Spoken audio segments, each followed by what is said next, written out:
ഭയപ്പെട്ടത് തന്നെ സംഭവിച്ചു. ഇസ്രായേൽ തിരിച്ചടിച്ചു. ഇറാൻ നഗരമായ ഇസ്ഫഹാനിലെ ഷഹീദ് സലാമി എയർബേസിലായിരുന്നു ഇസ്രായേൽ വ്യോമാക്രമണം നടത്തിയത്. ഇസ്ഫഹാൻ പ്രവിശ്യയിലെ സൈനിക താവളത്തിന് സമീപമായി നിരവധി സ്ഫോടന ശബ്ദങ്ങൾ കേട്ടതായി മാധ്യമ റിപ്പോർട്ടുകളുണ്ട്. ഇതോടെ ഇരു രാജ്യങ്ങളും തമ്മിലുള്ള സംഘർഷം മറ്റൊരു തലത്തിലേക്ക് കടക്കുകയാണ്. സൈനിക നടപടിയുമായി ഇസ്രായേൽ മുന്നോട്ടു പോവുകയാണെങ്കിൽ തിരിച്ചടിക്കുമെന്ന് ഇറാൻ മുന്നറിയിപ്പ് നൽകിയിരുന്നു. ഇറാൻ വിദേശകാര്യ മന്ത്രി ഹുസൈൻ ആമിർ അബ്ദുല്ലാഹിയൻ ആണ് ഇസ്രായേലിന് മുന്നറിയിപ്പ് നൽകിയത്. എന്നാൽ തിരിച്ചടിക്കുമെന്ന സൂചനയാണ് ഇസ്രായേൽ നൽകിയത്. പിന്നാലെയാണ് ഇസ്രായേൽ ഇറാനിൽ വ്യോമാക്രമണം നടത്തിയത്. ഇസ്ഫഹാൻ പ്രവിശ്യയിൽ ഇസ്രായേൽ ലക്ഷ്യമിടുന്നതിന് ഒരു കാരണമുണ്ട്. ഇറാന്റെ നിരവധി ആണവ കേന്ദ്രങ്ങൾ ഇസ്ഫഹാൻ പ്രവിശ്യയിലാണ് സ്ഥിതി ചെയ്യുന്നത്. എന്നാൽ നിലവിൽ ഈ ആണവ കേന്ദ്രങ്ങൾ സുരക്ഷിതമാണെന്ന് ഇറാൻ മാധ്യമങ്ങൾ റിപ്പോർട്ട് ചെയ്യുന്നു. എന്നാൽ സംഭവത്തിൽ ഇസ്രായേൽ സൈന്യം പ്രതികരിച്ചിട്ടില്ല. ഇതേക്കുറിച്ചുള്ള ചോദ്യത്തിന് ഇപ്പോൾ ഒന്നും പറയാനില്ലെന്നായിരുന്നു ഇസ്രായേലിന്റെ മറുപടി.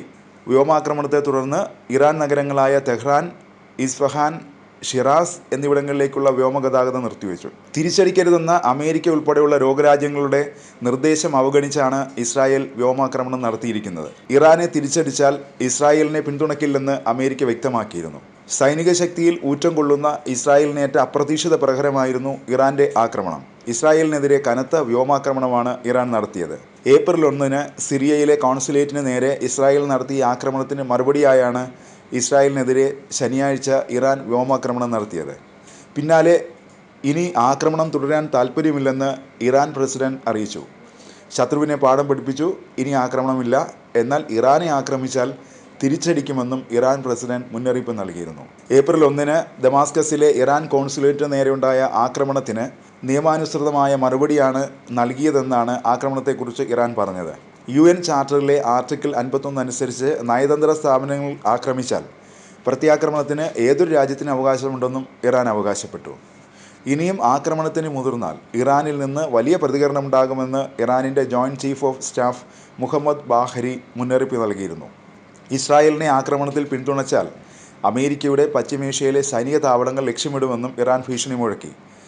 ഇറാനെതിരെ കൂടുതൽ സൈനിക നടപടികൾ വേണ്ടെന്ന നിലപാടാണ് ബൈഡൻ ഭരണകൂടത്തിനുള്ളത്.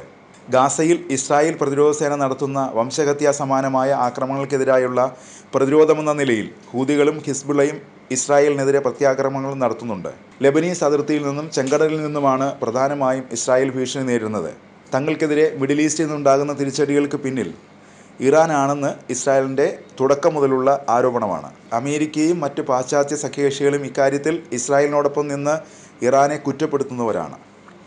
മറുഭാഗത്ത് ഇറാൻ ആരോപിക്കുന്നത് അമേരിക്കയും ഇസ്രായേലും UK എല്ലാം ചേർന്ന് മിഡിൽ ഈസ്റ്റിൽ അവരുടെ ആധിപത്യം സ്ഥാപിക്കുകയെന്നാണ്.